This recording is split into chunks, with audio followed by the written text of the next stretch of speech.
Bramwell 17-15, 33-32 at the half. And the difference, Jay Jacobs, at the free throw line. I'll tell you, Fred, it's been a good game. It really has. I think you've seen strategy on the part of both coaches. The difference is that Bramwell 11 for 15 for the line, and Paden City 10 for 11. Pressure by Paden City has forced 6 turnovers for Bramwell, and Paden City's been able to cash in. On the other hand, Paden City has protected the basketball and only turned it over twice. So when you look at all statistics are key in any game, really, both teams have played extremely well.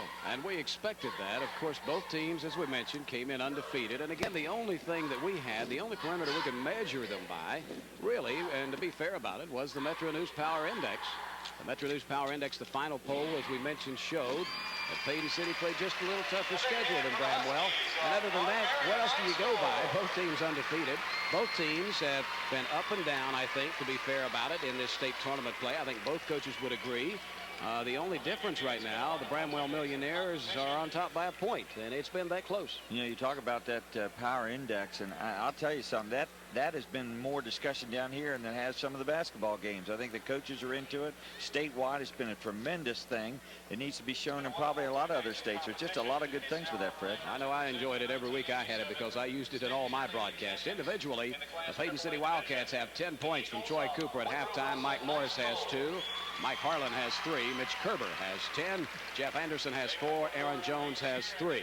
The Bramwell Millionaires, they're being led at halftime by Scott Goins. He has 12. Sean Jenkins has 10.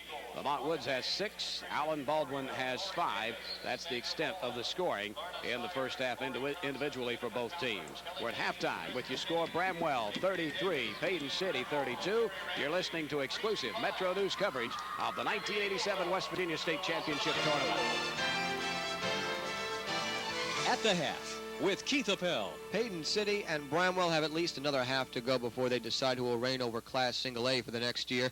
Back on Wednesday, 2 Class Single A teams opened the entire tournament. Franklin and St. Francis started things off, and in the third quarter of that game, an 11-point St. Francis run forced Franklin coach Greg Smith to make a defensive adjustment. We were not pulling a rebound on the backside out of our triangle. We were getting pulled across. So at that timeout, all we did was tell the big boy Bodkin, stay on the backside, don't come across the lane, so you're in a position to pull those boards. And I think from there on, we just pulled the boards a little bit better on the backside. Meanwhile, St. Francis coach Dennis Kearns watched as his kids just couldn't buy a basket right down to the end. I haven't seen the stats yet, but I can't imagine shooting more than 34, 35%. And the last 40 seconds was a capsule of the whole game. We must have taken 5 shots inside the paint there in a row to tie the game up. We missed them all.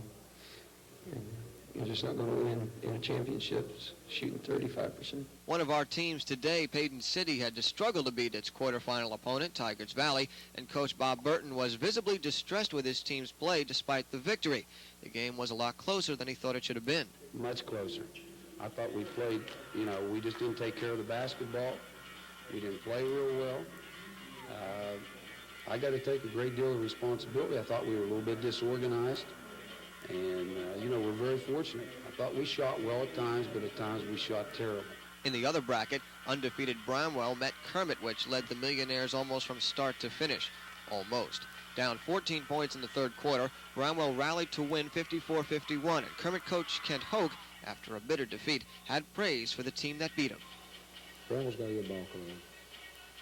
They had a lot of poise tonight.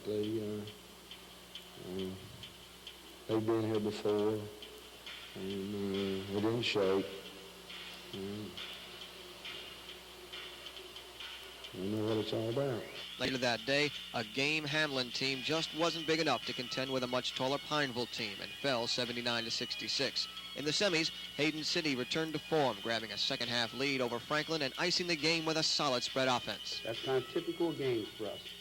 We'll be up 6, 7 points in the fourth quarter, and we'll spread the ball out, and they'll begin to foul. And Troy's made as high as, I think he made 17 out of 18 foul shots one night. So I think that's a typical game for us today. Then Bramwell sent Pineville packing by going right at the Minutemen early. We knew we could take the ball inside on them.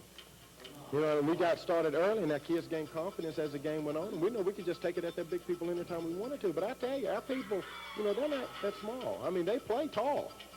They play tall. But they have a fine ball club. Pineville, hell, they played some people this year. They beat some good people.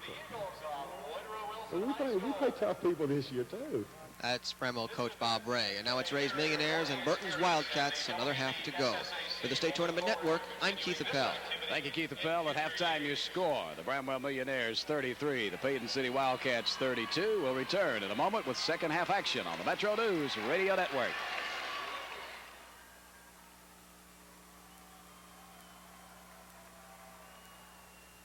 And the semifinal win, he has a different sweater on for the championship game. However, Bob Burton has on the same green sweater, all three. Yeah, well, we have to interview Burton, man. I'll stand about 6 feet back. We're ready to go. Basketball action, quarter number 3. Maybe it's not the same green sweater. Oh, okay. Maybe it's the same color. Oh, okay. Well, okay, I got it. Paden City will control the basketball as we get set to start this third quarter. They trail by a point, 33-32. Inbounder comes into Troy Cooper. He directs traffic as he controls the basketball. Takes it on the far side to Mitch Kerber. Back it comes to Cooper in the corner. They work it to Aaron Jones. He's playing with 2 personal fouls off the bench. Sends the pass back outside to Cooper. Far side to Kerber. Lets it fly from 18.5. Won't go. Rebound, though, on the inside by Jones. Puts it up. Rolls off the front of the iron. No good. And Lamont Woods is there to clear the boards for Bramwell. Chris Shoemaker across the timeline. Works the basketball. His team on top, 33-32. In the corner to Baldwin. Back it comes to Shoemaker. Shoemaker holding it high over his head. Sends it back in the corner near side to Alan Baldwin. Back it comes to Chris Shoemaker. Shoemaker did not score in the first half, but that's not his job. He leaves that to Goings and Jenkins, and they did pretty well. The basketball, they'll work it on the far side to Shoemaker. Back it comes to Goings. He lets it fly. He scores again. Well, he really, when he gets that shot, he angled a little bit to the left. He really didn't square with both feet, but I'll tell you, he can knock it down. And I've not seen his shot blocked, and it's amazing because he brings it from the waist. He doesn't shoot a true jumper, as you've mentioned. The basketball, Paden City, down by 3, 35-32. Harlan along the baseline far side, back to Cooper, top of the circle. The one dribble. Oh, nice pass inside to Harlan, and he scores, and he's fouled. Let me tell you something, Fred. That was a difficult pass. He had to get it clear through the zone. He probably in this tournament has better vision than any of the top guards, and there's been some here.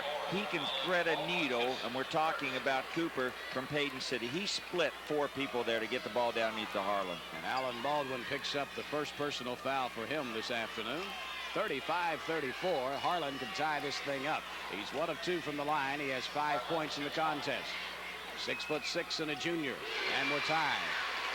As the three-point plays made by Mike Harlan, 35-35. Your score, 6:46 and counting in the third quarter. Baldwin and Shoemaker finally get the basketball across the timeline. Pass on up ahead to Lamont Woods all by himself underneath. Pretty good pass from Jenkins that time. It was a great pass from Sean Jenkins on that one. And I think they've changed it up a little bit. I'll explain in a minute what Ray's doing, what Coach Ray did at halftime. 37-35. Bob Ray Millionaires on top and deep in the corner. Millionaires, Mike Harlan, Paden City. It's a 1-3-1 pressure, Paden City court, but they have Jenkins out the top, and he looks weak side once he gets the basketball down underneath. Tied at 37. Bramwell with the basketball. Little pressure by the Paden City Wildcats. Now they drop back into that zone again. Far side, Scott Goings works at top of the circle to Chris Shoemaker. In the paint, soft turnaround jumper. Lamont Woods, no good. Rebound cleared by Heasley for the Paden City Wildcats. And now an opportunity for the Wildcats to take the lead. Tied at 37. Troy Cooper gets it across the timeline, calling play number 1 as he advances. Pass top of the far side goes to Kerber. He lets it fly, no good. Rebound batted around. We'll have a whistle inside. Aaron Jones picked up number 3. I'll tell you, the early part of this third quarter, I think they're playing at Bramwell's tempo. I noticed the last 2 times down, Fred, rebounds by Paden City. They have elected not to transition it, but to slow it down and give it Cooper and attack them in the half court. 5:41 left in quarter number 3.